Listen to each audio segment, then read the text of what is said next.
आशा करता हूँ आप लोग बहुत अच्छे होंगे। नमस्कार साथियों, स्वागत है आपका अपना YouTube channel AI stock market analysis में। आज के इस सेशन में हम कुछ स्टॉक स्पेसिफिक बातें करेंगे। इससे पहले थोड़ा सा हम लोग निफ्टी का अपडेट ले लेते हैं। तो साथियों, निफ्टी में आज जो देखने को मिला हमें डाउनफॉल, और इसमें मामूली डाउनफॉल हुआ है, बोले तो 0.7% का। निफ्टी की क्लोजिंग आई है आज 23,526, और निफ्टी में आज गैप डाउन ओपन देखने को मिला, और इसके बाद हम लोग कहीं भी सरवाइव नहीं कर पाए। कंटिन्यू हम लोग नीचे जाते रहे और अंततः 23,500 के लेवल को टच किए, और उसके बाद थोड़ा सा अप जाके क्लोजिंग हुई है। तो निफ्टी में लगातार नेगेटिव सेंटिमेंट बना हुआ है। तो बहरहाल कोई बात नहीं, हम लोग लॉन्ग टर्म इन्वेस्टमेंट व्यू से मार्केट में है, और हम लोग का जो होता है वो लॉन्ग टर्म स्टॉक के व्यू से ही होता है। तो चलिए देर ना करते हुए चलते हैं आज का जो मेन स्टॉक है। इससे पहले थोड़ा सा निफ्टी का चार्ट का हम एनालिसिस कर लेते हैं, इसके बाद चलते हैं स्टॉक पे।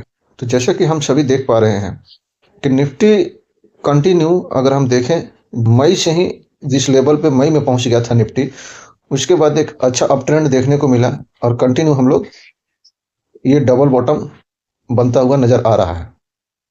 तो निफ्टी में ये जो हमने टाइम फ्रेम ओपन कर रखा है, ये 1 वीक का है, और 1 वीक का टाइम फ्रेम ओपन होने के बाद निफ्टी, आप बताइए कि आपको देखने से क्या लग रहा है। कृपया कमेंट करके कुछ अपना भी पॉइंट ऑफ व्यू शेयर कीजिए।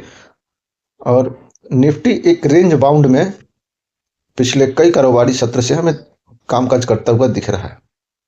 अगर हम एग्जैक्टली देखें तो जुलाई से लेके और अभी ये जनवरी का मंथ स्टार्ट हो गया है, यहाँ तक तो निफ्टी इसी रेंज में काम करता हुआ दिख रहा है। और निफ्टी के लिए जो अभी इंपॉर्टेंट सपोर्ट है वो 23,350 के समथिंग में है, और जो रेजिस्टेंस है वो 24,850 के समथिंग में है, और इनके बाद ही निफ्टी का रेंज टूटेगा।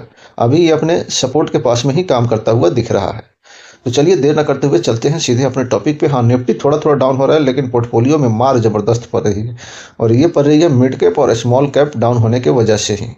तो साथियों, हम लोग आ गए हैं अपने स्टॉक का एनालिसिस करने के लिए वेदांता लिमिटेड के चार्ट पे। इससे पहले आप लोगों से एक छोटी सी गुजारिश है कि कृपया इस चैनल पे आप फर्स्ट टाइम विजिट किए हैं तो कृपया चैनल को सब्सक्राइब करें, बेल आइकन को प्रेस करें, ताकि हमारी हर एक वीडियो की आने वाली नोटिफिकेशन आप तक पहुंच सके, और हमारा और आपका जो कांटेक्ट है वो डायरेक्टली बना रहे। साथियों, इस यूट्यूब चैनल को ओपन करने का मेरा एक ही मकसद था, क्योंकि हमें कोई स्टॉक के बारे में कुछ इंक्वायरी करनी होती थी, तो मैं किसी यूट्यूबर के पास अगर अपना रिक्वायरमेंट डालता था कि हाँ जी जरा इस स्टॉक का एनालिसिस करके या इसके बारे में आप अपना पॉइंट ऑफ व्यू डालिए, तो हमारे को रिप्लाई नहीं मिलता था। जैसे कि आप भी देख पा रहे होंगे, जिनके मिलियन में सब्सक्राइबर है या लाखों में है, वो लोग कोई रिप्लाई नहीं करता है।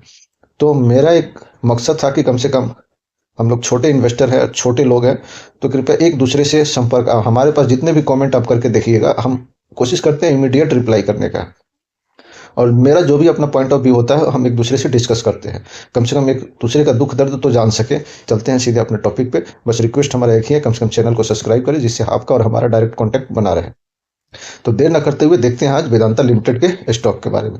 आज इसमें लगभग 1.5% का डाउनफॉल देखने को मिला, और इसकी क्लोजिंग हुई है 440 पे। 5 ट्रेडिंग सेशन में हम अगर इसको देखते हैं तो इसमें लगभग 0.25% का डाउनफॉल देखने को मिल रहा है। एक मंथ के चार्ट देखते हैं तो इसमें लगभग 0.12% का डाउनफॉल देखने को मिल रहा है। 6 मंथ की चार्ट में हमें 0.6% का डाउनफॉल देखने को मिल रहा है। यहीं अगर एक साल का हम रिटर्न देखें तो बहुत बेहतरीन कहेंगे, इसे लगभग 70% के आसपास में गेन देखने को मिल रहा है। वेदांता लिमिटेड ये एक मेटल सेक्टर में कंपनी परफॉर्म करती है, और इस साल इसका रिटर्न बहुत बेहतरीन रहा है। अगर हम 5 साल में देख लेते हैं इसे, 175%, यानी नियर अबाउट पैसा 2 गुना 3 गुना कहें तो बनता हुआ इन्वेस्टर का दिख रहा है। तो अब हम इसमें बढ़ते हैं आगे, इसका करेंगे। पहले हम लोग देखेंगे वेदांता लिमिटेड का फंडामेंटल, फिर टेक्निकल, और इसके बाद प्राइस एक्शन।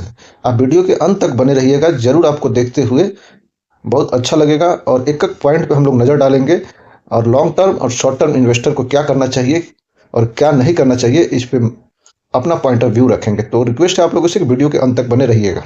तो लास्ट ट्रेडिंग सेशन में देखें तो नियर अबाउट 49 लाख इक्विटी का लेन देन हुआ है, जो वॉल्यूम निकल के आया है, ट्रेड वॉल्यूम। और यही रुपए में कारोबार देखें तो 214.5 करोड़ का टर्नओवर हुआ है। ये एक दिन के ट्रेडिंग सेशन की बात कर रहे हैं। यही डिलीवरी में देखें तो नियर अबाउट 44% इक्विटी डिलीवरी में उठाया गया है। और 52 वीक हाई अगर देखते हैं तो 26 का है, जो कि 16 दिसंबर 2024 को इसने अपनी 52वीं खाई लगाया था। और 52वीं लो देखे तो 249 का है, जो कि 13 मार्च 2024 को इसने लगाया था। यहीं पे कंपनी का लास्ट डिविडेंड, जो कि डिविडेंड देने के नाम से ही फेमस है ये कंपनी, 24 दिसंबर 2024 को लास्ट अपडेट आया था। इसका एक्स डेट था जो 24 दिसंबर 2024 को था। यहीं पे इस कंपनी के बारे में लास्ट मीटिंग, जो बोर्ड मीटिंग है, वो 16 दिसंबर को की गई थी और उसका एक्स डेट जो रखा गया था डिविडेंड देने के बारे में, वो 24 दिसंबर को रखा गया था। तो इसके बाद इस कंपनी के बारे में अभी कोई इन्फॉर्मेशन नहीं है। वेदांता लिमिटेड के बारे में कुछ न्यूज भी है, जो कि ये अपने सारे बिजनेस को अलग अलग करेगी। ये सब बातें हम लोग बाद में जानेंगे, पहले हम इसका फंडामेंटल देख लेते हैं। तो कंपनी का मार्केट कैप जो है 1,71,627 करोड़ का है, और स्टॉक का करंट पी जो चल रहा है 16.6 का है, और इंडस्ट्रीज पे 19.7 का है। तो अगर हम इंडस्ट्रीज पी और स्टॉक पी कंपेयर करते हैं तो इससे ये दिख रहा है हमें कि ये चीपर वैल्यू पे अवेलेबल है स्टॉक। और यही कंपनी की आरओसी देखें तो आरओसी लगभग 21 का है, आरओई 10.5 का है, और करंट मार्केट प्राइस हम लोग देखें 439 का है, बुक वैल्यू 96 के समथिंग में है, और यहीं फेस वैल्यू 1 का है। कंपनी डिविडेंड यील्ड 9.91 का है। यही ये कंपनी कर्जा के मैटर में फेमस कंपनी है, जो कि सभी लोग जानते हैं अच्छी तरह से। कंपनी के ऊपर जो कैश, अभी कंपनी में जो कैश अवेलेबल है 10,996 crore, near about 11,000 crore available है कैश। वहीं कर्जा है जो है कंपनी के ऊपर नियर अबाउट 18,000 करोड़, 80,000 करोड़ का कर्जा है, और 11,000 करोड़ कैश कंपनी के पास है। तो कंपनी कर्जे की वजह से थोड़ा सा बदनाम है, और अपना डेप्थ बहुत जल्दी कम करेंगे ये लोग, चूंकि अपने बिजनेस को सब अलग अलग कर रहे हैं।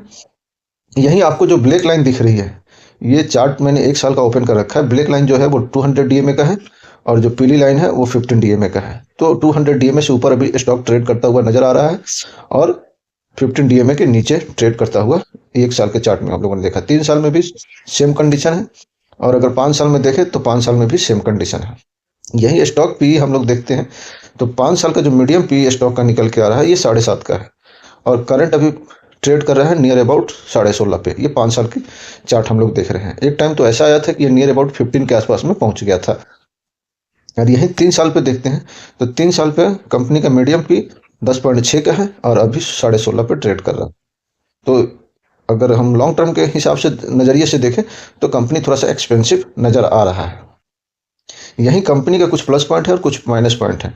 प्लस पॉइंट ये है कि promoter holding has declined over last quarter near about 3%, and promoter has pledged 100% of their holding. तो सारे इनके होल्डिंग एक तरह से प्लेज किया हुआ है। और यही प्लस पॉइंट है, company has been maintain a healthy dividend pay out of 235%। जी हाँ, डिविडेंड देने के मैटर में कंपनी नंबर 1 है। और यही इसकी कुछ पेयर कंपनी है जिसके बारे में हम लोग डिस्कस कर लेते हैं। कंपनी अगर हम देखें तो मार्केट कैप के हिसाब से नंबर 2 पे है। और यही स्टॉक पी देखें हम तो वेदांता का स्टॉक पी भी ठीक ठाक है। अगर हम देखें तो चौथे नंबर पे इसका पी जो निकल के आ रहा है, चूँकि नंबर 1 पे कोल इंडिया सबसे कम पे है, इसके बाद में एनएमडीसी है, और 3rd नंबर पे जीएमडीसी, एंड 4th नंबर पे वेदांता निकल के आ रहा है। यही कंपनी का प्रॉफिट ग्रोथ देखें तो 108.5 का है, बहुत ज़बरदस्त। एंड सेल ग्रोथ लगभग सबका निगेटिव हमें दिख रहा है, कुछ का छोड़ दे तो वेदांता का भी सेल ग्रोथ थोड़ा सा डाउन हमें देखने को मिल रहा है, 0.18% डाउन है। यही कंपनी की क्वार्टरली रिजल्ट अगर हम देखते हैं तो क्वार्टरली रिजल्ट हमें सितंबर में 37,634 करोड़ को देखने को मिला था। यहीं पे जून में 35,764 करोड़, यानी क्वार्टर ऑन क्वार्टर तो इंक्रीज है, जंप है, इसमें कोई दो राय नहीं। लेकिन यही अगर ईयर ऑन ईयर देखते हैं तो लगभग 1200 करोड़ 1300 करोड़ डाउन है, लगभग 1300 करोड़ डाउन नजर आ रहा है। ये तो ईयर ऑन ईयर और क्वार्टर ऑन क्वार्टर हम लोगों ने देखा। और यही जब सेल डाउन है तो लाजमी है कंपनी का एक्सपेंस भी डाउन होगा, और ये हमें देखने को मिल रहा है। और जब सेल और एक्सपेंस डाउन है तो क्यों ना कंपनी का नेट प्रॉफिट भी डाउन होगा, ऐसा हम लोग एक्सपेक्ट कर रहे हैं। लेकिन यहाँ तो देखने को उल्टा मिल रहा है। जैसा कि हम लोग देख पा रहे हैं, अभी सितंबर में कंपनी का प्रॉफिट निकल के जो आया था 5,603 करोड़ का। यही पिछले साल की बात करें हम तो माइनस में 915 करोड़ था। और यही फर्स्ट क्वार्टर की देखें तो 5,095 करोड़, यानी शेयर प्रॉफिट में हमें कहीं भी डाउनफॉल देखने को नहीं मिल रहा है। ईयर ऑन ईयर देखे या क्वार्टर ऑन क्वार्टर देखे। अभी दिसंबर मतलब तीसरे क्वार्टर का रिजल्ट आया नहीं है, आएगा तो फिर हमें पता चलेगा। यहीं अगर ईपीएस देखते हैं तो कंपनी ईपीएस में बहुत ज़बरदस्त उछाल देखने को मिल रहा है 11.13 का, जो कि इस तरह का ईपीएस हमें जून 2022 में देखने को मिला था और मार्च 2022 में देखने को मिला था। अब इस बार देखते हैं दिसंबर में कंपनी क्या रिजल्ट। यही कंपनी की कंपाउंडिंग सेल ग्रोथ देखें तो ठीक है। कंपाउंडिंग प्रॉफिट ग्रोथ अगर देखें तो मेटल सेक्टर का है, अगर एक साल का छोड़ दे तो बाकी सब नेगेटिव में हमें फिगर नजर आ रहा है। मेटल ग्रोथ में ऐसे ही वोलेटाइल होती है कंपनी और सब ऐसे ही चलते हैं। तो लास्ट 1 ईयर का बहुत बेहतरीन कहेंगे। और यही स्टॉक प्राइस CAGR देखें तो ये ठीक है, 10 साल, 5 साल, 3 साल और 1 साल में तो 64%, बहुत बेहतरीन कहेंगे इसे। और रिटर्न ऑन इक्विटी के मामले में कंपनी बहुत बेहतरीन परफॉर्म करते हुए नजर आ रही है, जैसे कि 1 साल लॉन्ग टर्म के नजरिए से हम देखते हैं। तो यही कंपनी की शेयर होल्डिंग पैटर्न पे नजर मारते हैं। तो शेयर होल्डिंग पैटर्न जो नजर आ रहा है, इसमें प्रोमोटर ने हम लोगों ने पहले ही डिस्कस किया, प्रोमोटर कंटिन्यू अपना स्टेक डाउन करते हुए नजर आ रहा है। ये इस क्वार्टर में भी हमने देखा और फर्स्ट क्वार्टर में भी डाउन होता हुआ नजर आ रहा है। और यहाँ से कंटिन्यू आप देखेंगे जून 2022 से तो प्रोमोटर ने अपना स्टेक कम किया है।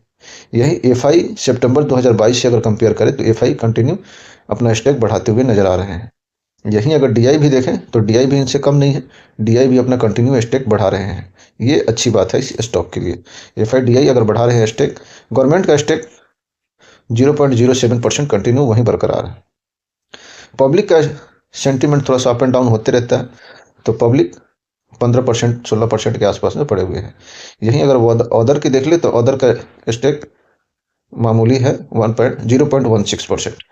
तो अगर प्रमोटर अपना जब तक 50% से नीचे नहीं ले जाता तब तक कंपनी के बारे में हमें ज़्यादा चिंता करने की ज़रूरत नहीं होती है। तो कंपनी के बारे में जो न्यूज़ निकल के आई है तो ये है कि वेदांता कंपनी के बारे में जो न्यूज़ निकल के आई है, वेदांता शेयर किया या तीसरी तिमाही के धातु उत्पादन अपडेट के बाद खरीदने लायक है स्टॉक। सोमवार को ये न्यूज़ आया था। मोटा मोटा न्यूज़ में मेन चीज़ यही है कि वेदांता इंडिया का तीसरी तिमाही का जिंक उत्पादन 2% घटा है, एल्युमिनिया का उत्पादन 3% बढ़ा है। 2025-24 के 24-25 की तिमाही में उत्पादन 2% घट के ये जिंक की बात कर रहे हैं और पिछले साल ये फिगर था। तो जिंक में घटा है, एल्युमिनियम में बढ़ा है। ये जिंक का हम लोगों ने देखा कि घटा हुआ है और एल्युमिनियम का बढ़ा हुआ है। साल दर साल 3% इजाफा हुआ है, 5,99,000 टन था। ये इनके कुछ ईयर ऑन ईयर और क्वार्टर ऑन क्वार्टर का रिजल्ट है जो कि आप देख सकते हैं। तो हम लोगों ने जाना कंपनी का आउटलुक, जो रिजल्ट के बारे में कंपनी अपना अनुमान जताई थी। और अब देखते हैं म्यूचुअल फंड का डाटा क्या है। तो जुलाई में म्यूचुअल फंड की तरफ से खरीदारी हुई है, अगस्त में भी खरीदारी हुई है, सितंबर में हल्की क्वांटिटी में खरीदारी हुई है, अक्टूबर में म्यूचुअल फंड की तरफ से सेलिंग देखने को मिला और यहीं पे नवंबर में थोड़ी सी खरीदारी म्यूचुअल फंड की तरफ से देखने को मिला है। और जो सबसे बड़ा सेलर है वो दिसंबर मंथ की डाटा है अपने सामने, वो UTI Nifty 200 momentum 30 index fund है, जो कि सेलिंग किया है दिसंबर मंथ में सबसे ज़्यादा 1,33,08,979 इक्विटी का, जो बढ़ता है 0.03%। वहीं जो सबसे बड़ा बायर है वो यही कंपनी है, UTI large cap fund regular plan पे आउट, जो कि 0.05% इक्विटी बाई किया है, जो कि बढ़ता है 2,23,697। तो एक ही कंपनी का अलग अलग म्यूचुअल फंड है जो कि एक सेल कर रहा है और एक बाई कर रहा है। तो मोटा मोटा हमें देखने को मिला दिसंबर में बाइंग का फिगर। साथियों, ये जो वेदांता का चार्ट हमने ओपन कर रखा है ये 1 वीक का टाइम फ्रेम पे है और जैसा कि हम लोग 1 वीक पे देख पा रहे हैं तो इसका एक सपोर्ट है जो 420 के समथिंग में है और एक रेजिस्टेंस जो है वो 525 के समथिंग में है और ये इसी रेंज में कारोबार करता हुआ काफ़ी दिनों से नज़र आ रहा है।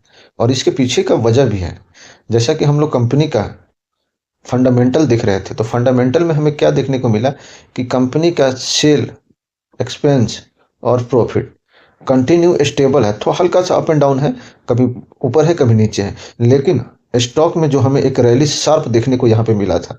इससे पहले अगर हम डीपली देखें, टेक्निकल एनालिसिस करते हैं तो इस टाइम पे ये सब चीज़ें इंपॉर्टेंट होती है देखने को। तो देखिए इस स्टॉक में हमारे को यहाँ पे जो कहते हैं साइडवेज, थोड़ा सा यहाँ पे डाउनफॉल देखने को मिला था। डाउनफॉल के बाद यहाँ पे मार्केट साइडवेज हुआ है। यहाँ पे कंपनी अपना स्टैंड बिल्डअप कर रही थी। कोई भी स्टॉक जो होता है जब साइडवेज होता है उसके बाद में उसमें एक मोमेंटम देखने को मिलता है, चाहे वो रिवर्सल हो या अप ट्रेंड हो, डाउन ट्रेंड हो या अप ट्रेंड हो। तो जैसे यहाँ पे हम लोगों ने अप ट्रेंड देखा, इसके बाद क्या हुआ, कंपनी का जो ग्रोथ है वो घटा नहीं है बल्कि बढ़ रहा है। लेकिन स्टॉक कितना मोमेंट देगा, मोमेंट के बाद में लाजमी होता है उसमें प्रॉफिट बुकिंग। तो यहाँ पे कुछ प्रॉफिट बुकिंग हो रही है, कुछ बायर इंटर कर रहे हैं, फिर कुछ प्रॉफिट बुकिंग हो रही है, बायर इंटर कर रहे हैं, फिर ये अभी मार्केट का सेंटीमेंट ही निगेटिव है। तो जब मार्केट ही नहीं बढ़ रहा है तो उस कंडीशन में हमारा कोई स्टॉक कैसे बढ़ेगा। जब निफ्टी का हम लोग चार्ट देखते हैं, मिड कैप का देखते हैं, स्मॉल कैप का देखते हैं, तो वो अभी हो क्या रहा है। अगर पिछले 6-7 महीने में देखें तो निफ्टी ने कोई परफॉर्म नहीं किया है। तो उस कंडीशन में हमारा कोई स्टॉक भी गेन नहीं करेगा। तो इसलिए वेदांता का अभी प्रेजेंट जो ट्रेंड दिख रहा है ये साइडवेज चल रहा है, और इसका सपोर्ट हम लोगों ने देखा 420 का है और रेजिस्टेंस 527 का है, 525 के समथिंग में है। तो अगर आप बाई करना चाहते हैं तो वेट कीजिए। जो मेरा पॉइंट ऑफ व्यू है 420 के समथिंग में, अभी 440 है। अगर आप थोड़े थोड़े क्वांटिटी में लॉन्ग टर्म इन्वेस्टमेंट के नज़रिया से देखते हैं तो 440 पे भी थोड़ी बहुत स्टॉक को आप एकुमुलेट कर सकते हैं। 420 पे तो भी कर सकते हैं, और अगर शॉर्ट टर्म के लिए आप पिक कर रहे हैं तो 500 जब क्रॉस करता है उसको आप एग्जिट कीजिए, और जब 420 पे आता है तो आप उसको एकुमुलेट कीजिए। और नहीं तो एग्रेसिव बाइंग करने के लिए अभी इसमें कोई प्राइस एक्शन नहीं दिख रहा है। जो मेरा पॉइंट ऑफ व्यू है वो मैं आपसे डिस्कस कर रहा हूँ। एग्रेसिव बाइंग तो होगी जब 525 का रेजिस्टेंस से ब्रेकआउट करेगा तब, या फिर हमें यहाँ पे कोई प्राइस एक्शन बनता हुआ दिखेगा फिर।